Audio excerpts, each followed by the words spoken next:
1953 में 9 जुलाई 1953 में रायगढ़ में पहला इज्तिमा हुआ, जिसमें मौलाना यूसुफ साहब रहमतुल्लाह अलैह तशरीफ लाए। 1951 में वहां डेरा लगाया गया रायगढ़ में, और 1953 में 9 जुलाई पहला इज्तिमा रखा गया। तो थोड़े से लोग एक छप्पर बनाया था मस्जिद का, एक छप्पर बना दिया मजमे का। इज्तिमा खत्म हुआ तो मौलाना यूसुफ साहब रहमतुल्लाह अलैह ने सारे पुरानों को जमा किया, फिर उनमें बयान फरमाया कि ये मरकज है और मरकज आबाद होता है कुर्बानियों से। वो दीन का मरकज जो पैसे से चले वो आगे चलकर गुमराही का जरिया बनता है, और वो दीन का मरकज जो जान माल की कुर्बानी से बने वो आगे चलकर हिदायत का जरिया बनता है। और इस मरकज को आबाद करना है, कौन है जो मेरे हाथ पर मौत की बैत करता है। न ये 4 महीने का काम है न चिल्ले का। मैं 4 महीने चिल्ले का क्या मतलब है, कारोबार मेरा काम कोई और है, उसमें से थोड़ा सा खैरात आपको भी दे देता हूं। तो अभी तो हम तबलीग को एक साइल की तरह टाइम दे दिए। साइल का तब 1 रुपए का सवाल है, 1 रुपए का सवाल है, तो वो कहते भाई चिल्ले का सवाल है, तो हम भी कभी कभी चिल्ला उसको फेंक देते हैं, चल भाई चिल्ला तबलीग को साइल को दे दी। तो मौलवी साहब रहमतुल्लाह अलैह ने फरमाया कि ना 4 महीने न चिल्ला, ये पूरी उम्मत की जिंदगी का काम है और उम्मत को इस पे लाना है। तो कुछ लोग ऐसे चाहिए जो मेरे हाथ पर बैत करें कि हम मर जाएंगे इस मरकज को नहीं छोड़ेंगे।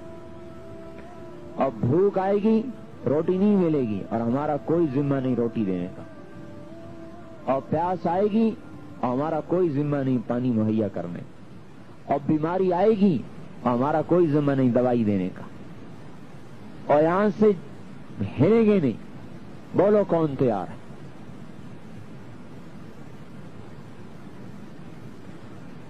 इतनी बड़ी तश्कील। तो 18 आदमियों ने नाम दिए। तो जब आदमी खड़ा होता था सबसे पहले अब्दुल वहाब साहब खड़े हुए। जब आदमी खड़ा होता था तो उसको सामने बुलाते कि देखो भूख आएगी बर्दाश्त करनी होगी, प्यास आएगी सहनी पड़ेगी, बीमारी आएगी दवाई कोई नहीं होगी, और यहां से भागना नहीं होगा, चाहे मौत आ जाए यहीं पड़ना होगा। तैयार हो? कहता जी तैयार हूं। उसे मजमे से बाहर निकाल लेते। मुश्ताक साहब एक हमारे बुजुर्ग हैं, वो फरमाने लगे मैं भी उस बयान में था। तो मियां जी मेहराब मुझे तरगीब देने लगे कि तू भी नाम लिखा। तो मौलाना साहब रहमतुल्लाह अलैह ने डांट दिया कि कोई किसी को तरगीब न दे, जिसने खड़ा होना है खुद अपने इरादे से खड़ा हो। कल को यहां भूख आएगी और बीमारी आएगी, फिर ये तुम्हें कोसेगा कि मुझे फंसा दिया। जिसने खड़ा होना है अपनी हिम्मत और फैसले पर खड़ा। तो उन 18 आदमियों से बैत ली कि यहां से नहीं हिलना चाहे मौत आ जाए। तो उन सब ने यह फैसला किया कि यहां से नहीं हिलेंगे चाहे मौत आ जाए। और मुझे हाफिज सुलेमान साहब ने सुनाया कि 3-3 दिन की भूख आम चीज थी, और बाज़ औक़ात ऐसा होता था कि सख्त भूख लगी हुई और अल्लाह ने रोटी भेज दी और हम खुश हो गए, अल्लाह तेरा शुक्र है खाना आ गया।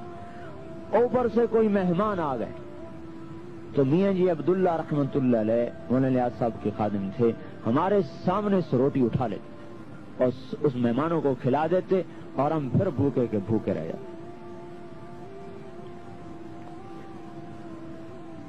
चौथाई रोटी मिलती थी, मक्की की, जौ की, आटे की रोटी तो कभी कभार आती थी, सालन देखने को नहीं मिलता था। اور مرچوں کے ساتھ نمک اور مرچ پانی میں گھول کے اس کی روٹی کھا لیتے تھے. اور دور دور تک کوئی نہ آنے والا، نہ کوئی جانے والا، نہ کوئی پوچھنے والا. اور لکڑیاں کاٹ کے لاتے تھے تو ان میں سانپ پھنسے ہوتے تھے. جو سر کے اوپر سانپ رکھے ہوئے لکڑیاں لا کے اس میں ڈالتے تھے تو نیچے پھینکتے تو سانپ نکلتے. کہ ایک دن 18 دن گزر گئے، سالن کھانے کو نہ ملا. اور میرا بڑا دل ہو کہ یا اللہ کہیں سے کوئی سالن مل جاتا. 18 دن گزر گئے، سالن نہیں ملا. آپ کے دسترخوان پر تو 18 قسم کے کھانے رکھے ہوتے ہیں، اور وہاں 18 دن گزر گئے، سالن نہیں ملا. تو کہنے لگے 18ویں دن میں بیٹھا تھا تو کسی نے کہا کہ بچی تمہاری مرنے کے قریب ہے، اس کو آ کے دیکھ لو. کہ میں جب گیا تو گھر کیا تھے، وہیں چھوٹی چھوٹی جھونپڑیاں بنا دی تھی. جب میں گیا تو بچی مرنے کے قریب. ایک کوئی ہماری رشتہ دار دور سے آئی بچی کا حال پوچھنے، تو وہ کدو کا سالن پکا کے لائی اور روٹی. انہوں نے کہا جب میری نگاہ سالن پر پڑی تو میں بچی کی موت بھول گیا اور میں کھانے پہ بیٹھ گیا. کہا وہ عورت کہنے لگی کیسا ظالم باپ ہے کہ بچی مر رہی اور اس کو روٹی کی پڑی ہے، اور اس بیچاری کو کیا پتا تھا کہ آج 18واں دن گزر چکا ہے اور مجھے کھانے کو نہیں ملا سالن. اور اوپر سے میاں جی عبداللہ رحمت اللہ علیہ فرماتے لوٹ لو بھوک کے مزے لوٹ لو، پھر اس مرکز میں کبھی فاقہ نہیں آئے گا. یہی دعوت کا مزاج ہے کہ یہ دنیا کو مسخر کر دیتی ہے.